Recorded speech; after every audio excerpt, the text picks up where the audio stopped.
नमस्कार, मैं ईशा दुबे और आप देख रहे हैं श्रेष्ठ भारत। और मैं स्वागत करती हूं आप सबका हमारे खास कार्यक्रम नव वर्ष नवरात्र में। मेरे साथ यहाँ पे देश के जाने माने पंडित जी पंडित नरेश नारायण वशिष्ठ जी मौजूद हैं। नमस्कार पंडित जी। नमस्कार।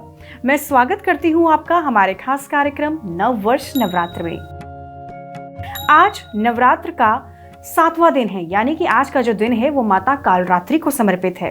तो पंडित जी, मैं चाहूंगी कि आप हमारे दर्शकों को बताएं कि कालरात्रि माता का स्वरूप कैसा है। माँ कालरात्रि सुनते ही थोड़ा सा अलग लगता है। भगवान शिव के कहने पर जब दुर्गा का रूप धारण करके शुंभ निशुंभ का वध किया तो उसके बाद रक्त बीज आ गए। तो जब रक्त बीज का वध किया तो उसके रक्त से बहुत सारे राक्षस उत्पन्न हो गए। तो फिर माँ कालरात्रि का उत्पन्न हुआ। माँ कालरात्रि यंत्र मंत्र तंत्र की देवी है, क्योंकि वो एक तिलस्मी रूप था रक्त बीज का।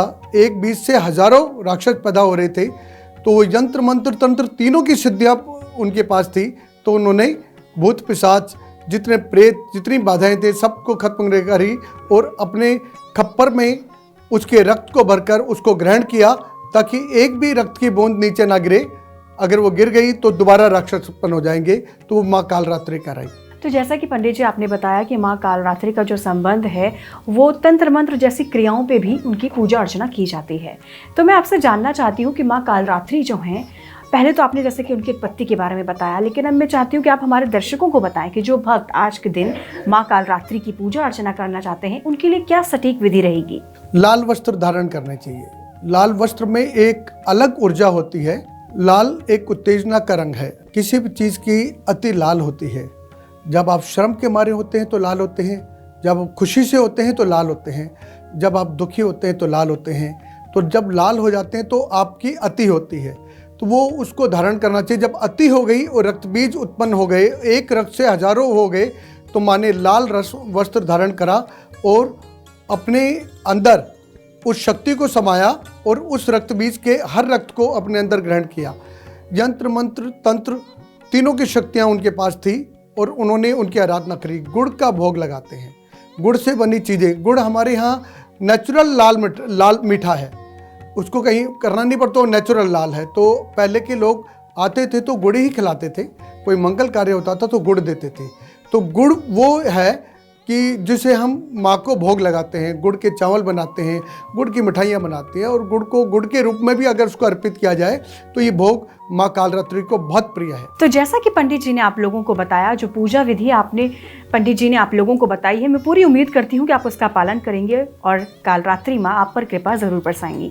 लेकिन पंडित जी, अब मैं चाहूंगी कि आप हमारे दर्शकों को कुछ खास उपाय बताएं, कुछ खास मंत्र बताएं, जिसका जप करते ही जो भक्त हैं माँ फौरन उन पर कृपा बरसाने लगे। माँ कालरात्रि की आराधना में रात्रि का महत्व है।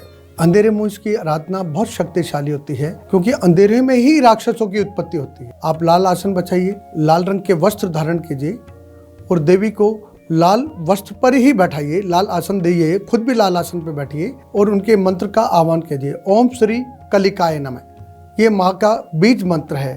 आप लाल चंदन की माला पर इसे करें तो इससे विशेष सिद्धि प्राप्त होती है। जो लोग किसी प्रकार की प्रेत बाधा से पीड़ित हैं या उनके मन में ये भाव है कि मुझे किसी ने कुछ कर दिया है, अगर वो इसकी आराधना करते हैं और आराधना करते वक्त अपने पास जल रखते हैं, इस मंत्र को 108 बार पढ़ते हैं, उस जल को जब ग्रहण करते हैं तो उनको इमीडिएटली रिलैक्स मिल जाता है। उन्हें ऐसे लगता है जैसे हमारे शरीर पे कुछ रखा हो और उतार दे तो वो भार उतर गया। माँ कालरात्रि को गुड़ से बनी मिठाइयों का भी भोग है, शक्करपारे बहुत प्रिय हैं।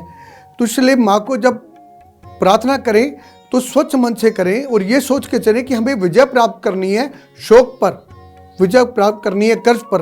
रोग कर्ज कलह शोक को खत्म करने की देवी और आपके पराक्रम को बढ़ाने की देवी कालरात्रि है। इसके नाम से भयभीत मत होइए। ये वो देवी है जो आपको काल के चक्र से बाहर निकालती है। इसलिए जय माँ कालरात्रि। भक्तों को अगर अपने जीवन में सफल होना है तो उसके लिए यह उपाय करें।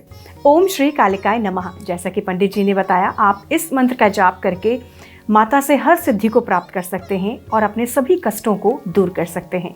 तो आज के लिए बस इतना ही। हम कल फिर मिलेंगे और बात करेंगे नवरात्र के 8वें दिन की, यानी कि अष्टमी की। तो आज के लिए आप हम दोनों को दीजिए इजाजत। हम कल फिर लौटेंगे।